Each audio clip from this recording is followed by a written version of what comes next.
देश में डिजिटल भुगतान तेजी से बढ़ा है। हर महीने यूपीआई के जरिए डिजिटल पेमेंट का आंकड़ा बढ़ता ही जा रहा है, क्योंकि लोगों को आसानी से और सुविधाजनक लगने लगा है ये। अब डिजिटली पेमेंट करना काफी आसान हो गया है, और लगे भी क्यों ना, जब ना कैश निकालने का झंझट हो और ना ही छुट्टे पैसे ढूंढने का। लेकिन अब सरकार जल्द ही यानी कि 1 अप्रैल से गूगल पे, पेटीएम और फोन पे से पेमेंट करने को महंगा कर सकती है। जी हाँ, national payments corporation of India यानी कि एनपीसीआई ने 1 अप्रैल से प्रीपेड पेमेंट डिवाइसेस का इस्तेमाल करके किए गए मर्चेंट यूपीआई लेन देन पर इंटरचेंज चार्ज लगाने की सिफारिश की है। सही सुना आपने। तो क्या है ये इंटरचेंज चार्ज, कितने फीसदी लगेगा ये चार्ज, और किस तरह की पेमेंट्स पर ये चार्ज लगाया जाएगा, ये सब बहुत अहम सवाल है। इसके अलावा ये भी इम्पोर्टेंट है कि क्या है इसकी लिमिट।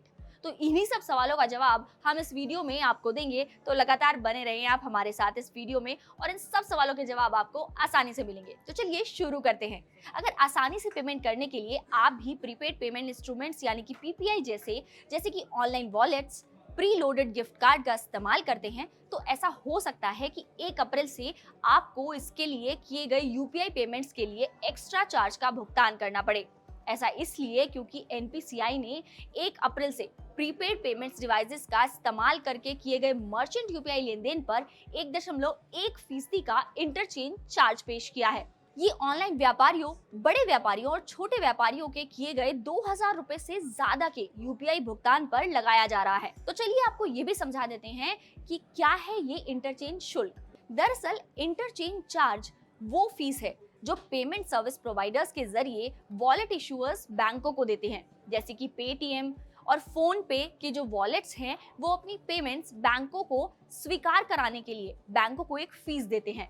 मतलब ये हुआ कि ये वो फीस है जो बैंकों को लेन देन को स्वीकार करने, उसे प्रोसेस करने और उसे ऑथराइज करने की लागत के तौर पर यानी कि उसे कवर करने के लिए लगाई जाती है। तो अब बात करते हैं कि क्या ये चार्ज हर एक यूपीआई पेमेंट पर लगेगा। तो नहीं, ऐसा बिल्कुल नहीं है। जैसा कि हमने आपको पहले भी बताया कि ये शुल्क मर्चेंट यूपीआई लेन देन में लगाया जाएगा। इसका मतलब ये है कि बैंक और प्रीपेड वॉलेट के बीच व्यक्ति से व्यक्ति लेन देन या फिर व्यक्ति से व्यापारी के लेन देन पर ये नहीं लगाया जाएगा। यानी कि आप बिना किसी चिंता के यूपीआई का इस्तेमाल कर सकते हैं, और इसके लिए आपको अभी कोई भी एक्स्ट्रा चार्ज नहीं देना होगा। लेकिन अगर ये आपको देना हो तो फिर ये कितनी ट्रांजैक्शन पर लगेगा ये भी जानना जरूरी है। यानी कि उनके लिए जिनको ये चार्ज पे करना है, उनको कितना पे करना है ये भी हम आपको बता देते हैं। तो पीपीआई के जरिए किए गए 2000 रुपए से ज्यादा के यूपीआई लेन देन पर 1.1% का इंटरेस्ट शुल्क लग रहा है, जो पेटीएम या फोन पे जैसे जारी करता है।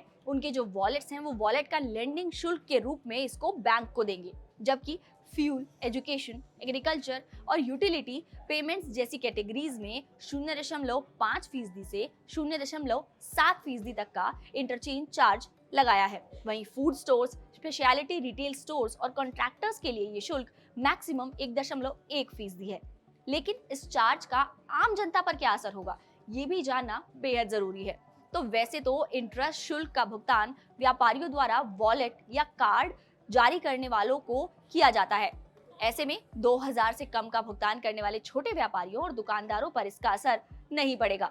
हालांकि कुछ मामलों में ये वॉलेट ऑन यूपीआई पर लागू होता है, जो भुगतान कंपनियों की क्षमता और उनकी इच्छा पर निर्भर करता है। यानी कि आम आदमी के लिए ट्रांजैक्शंस पर कोई एक्स्ट्रा चार्ज नहीं लग रहा है, तो आप निश्चिंत होकर अपनी यूपीआई पेमेंट्स जारी रख सकते हैं और इस सुविधा यानी कि डिजिटल पेमेंट्स को सुरक्षित तरीके से पूरा कर सकते हैं। जैसे कि पीएम मोदी का कहना है कि डिजिटल इंडिया मिशन को आगे बढ़ाना है, वैसे ही आप भी इसमें अपना हाथ बटा सकते हैं।